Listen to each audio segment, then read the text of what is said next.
Hi, so today we are going to be talking about 8 things that come to people's minds when they think about Utah, and we are going to get started right now.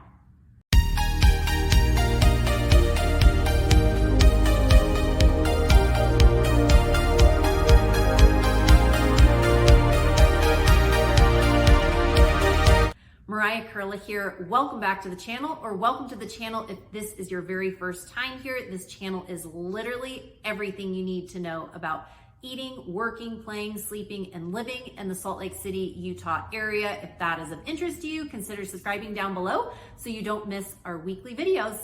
We hear from people like you all the time who are looking to make a move or relocating here to the Salt Lake City, Utah area, and we absolutely love it. So if you are thinking about making a move in a week, in a month, in a year, and 2 years from now, feel free to give us a call, shoot us a text, or send us a message, and we would absolutely love to help you out.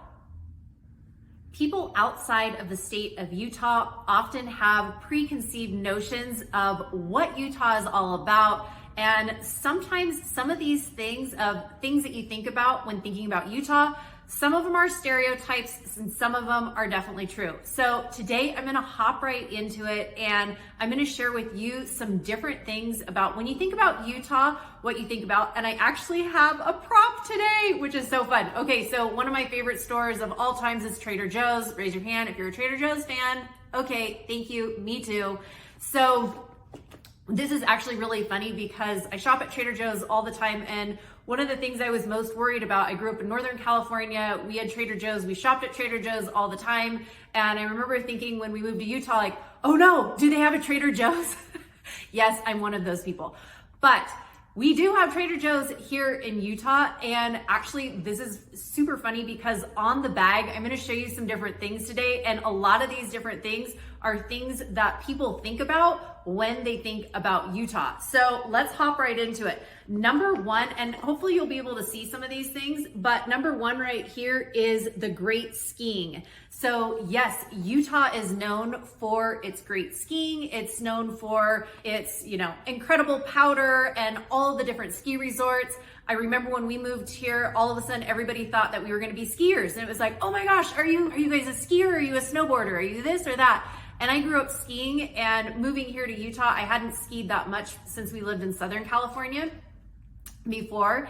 And, we go occasionally and it was great, but we didn't have access to it like we do here. So I remember thinking like, oh, we have taken our older 2 kids a few times, but our younger kids, our twins, we hadn't put them on skis yet. So when we moved here to Utah, we kind of thought, all right, well, let's jump on the bandwagon. And yes, so we put everybody in ski school, and the ski has been awesome. So number one, when people think about Utah, oftentimes they think about skiing. Number 2, this one's actually really funny, and it's right here on the bag. Do you see this? This is green Jello. So years ago, for whatever reason, green Jello in general just became kind of a staple food. Is Jello a food? I don't even know if it's a food. I think it's a food. A Jello, or I should say a dessert, a staple dessert here in Utah, and it kind of always just stuck. One of my friends who grew up here, she's like, oh yeah, Mariah, we used to have Jello parties as a kid. And I was like, wait, tell me about this. Like, what's a Jello party? She's like, oh no, people would make their grandma's famous homemade Jello famous recipe, and then you'd bring it to the party and then everybody gets to sample. She's like, so many crazy Jellos you would never believe. Like, some had fruit, some had vegetables, some had cream, some had, all different, some had a combination of all of it. And so Jello, green Jello, when people think about Utah, that is something that comes to mind sometimes. All right, so next up, when people think about Utah, oftentimes they think about this arch right here. This is called Delicate Arch, and Delicate Arch is actually one of the most photographed arches in all of Utah. And it's one of those ones. It's at Arches National Park, which is in Utah. And again, you'll see it on a lot of the license plates, and that is Delicate Arch. So definitely known for that. Number 4, something that I had never even heard about until we moved here to Utah, and this is called fry sauce. Now, fry sauce is, and even on here, they actually gave you a recipe. How to make fry sauce: 1 pint of hot sauce and 1 pint of mayonnaise. Mix it together and you have fry sauce. For whatever reason, here in Utah, people eat that stuff up. I mean, I've seen people, it's gross. I've seen people actually drink fry sauce. They'll go to places and it's just a dipping sauce instead of using ketchup to dip your French fry. People will use this mayonnaise hot sauce concoction called fry sauce. People will put it on a lot of different things. So don't be surprised if you go somewhere and they offer you fry sauce, or they even just stick fry sauce in your bag with your fries along with ketchup.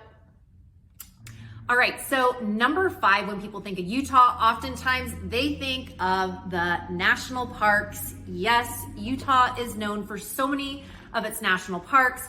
We've got Arches National Park, we've got Canyonlands National Park, we've got Zion, we've got Capitol Reef, we've got Bryce Canyon. And it's funny because when we first moved here, I had friends calling from all over the place like, okay, well, which national park should I go to first? Which one's the best?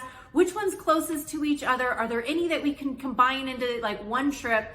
And yes, there are some of them that you can combine into one trip depending on how much time you have, how many days you have, and how much time you actually want to spend at each park. I know in a weekend, my family and we have combined Arches National Park with Canyonlands, and those are pretty close to each other. So you can get to those fairly close, both in Moab. And then Zion's kind of by itself a little bit. And then you've got Bryce Canyon and Capitol Reef are about an hour, hour and a half away from each other. So those ones you could technically combine together as well, just depending on, how much time you have. But Utah is certainly known for its national parks. Number 6, I'm going along with nice people. I know a lot of times when people say, oh yeah, I went through Utah, or oh yeah, I remember going to a national park and I had to stop here, I had to stop here. Gosh, they were the nicest people I have ever met is what I hear oftentimes. Or gosh, those people are so helpful that are in Utah. I had another friend that was taking a road trip through Utah, hitting some of the national parks. And she called me and she goes, Mariah, is everybody this friendly in Utah? I said, I don't know. It sounds like you hit some really great people. I'm so glad that you had a good experience. And she's like, no, I mean, really, everybody's just so nice. Which kind of leads me into my next thing this is another thing and another question I get here about Utah is, Mariah, is everybody Mormon, or do I have to belong to the Mormon church to live in Utah? Will I feel uncomfortable living here if I'm not Mormon? Tell me about that. And so, yes, there is a big population of people who belong to the Church of Jesus Christ of Latter-day Saints, also known as Mormons. But no, of course, there are lots of people that live here in Utah. About 60% of people that are in Utah belong to the Church of Jesus Christ of Latter-day Saints. But there are a lot of people that do not, and of different faiths. Super interesting. I was talking to this gentleman the other day, and he ended up moving here, his family from Texas years and years ago. And before that, his family was originally from Africa. And he was just telling me, I said, oh, what made you move from Texas here to California? And he goes, actually, my parents, my parents lived in Africa, and then they moved to Texas. And then from Texas, they decided they were going to move to Utah. And he said, we had a big family. There were 8 kids in our family. And he goes, my dad was talking to somebody one day and said, hey, we're thinking about moving out of Texas, but we're not sure where to go. Do you have any recommendations of what state might be a good fit for this large family of mine? And the gentleman looked at him and said, actually, have you ever checked out Utah before? And he goes, no, I haven't checked out Utah. He goes, you know what? You might actually want to check out Utah because it's a very family-friendly environment with all your kids. It might be a good fit for you. So he said he ended up moving his family out. He was not Mormon, not LDS. And he said it was, growing up in Utah of a different faith. He said he had a wonderful childhood, and it ended up being a really great place. And he is now raising his family here. So I thought that was kind of interesting. So that is number 7. That's number 6 and 7. And last but not least, number 8, I'm actually gonna kind of combine these two together, but number 8 is going to be just the Majestic Mountains and these hot air balloons. And you might be saying like, how are you putting, hot air balloons and Majestic Mountains together? Well, great question. People, when they think about Utah, oftentimes people think about just those glorious, tall, peaked, beautiful mountains. And because of those spectacular mountains, it is not uncommon to see several hot air balloons out in the morning, people just enjoying the gorgeous mountains and the scenery. Lots and lots of hot air balloons. Oftentimes when I'm taking my kids to school in the morning, the kids will point up and go, "Oh, mommy, look, there's another hot air balloon. Oh, there's another hot air balloon."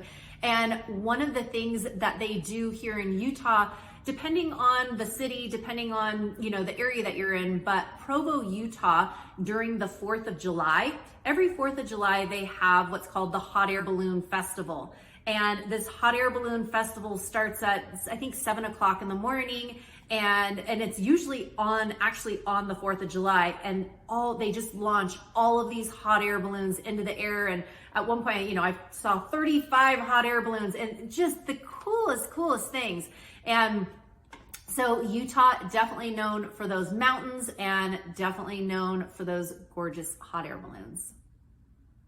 So the next time you are thinking about Utah, maybe some of the things that I mentioned today might come to your mind, whether it's the skiing, maybe it's the green jello, could be the fry sauce, I don't know. But if you are thinking about making a move or relocating here to Salt Lake City, Utah, feel free to give me a call, shoot me a text, or send me an email, and it would be my pleasure to connect with you. Take care.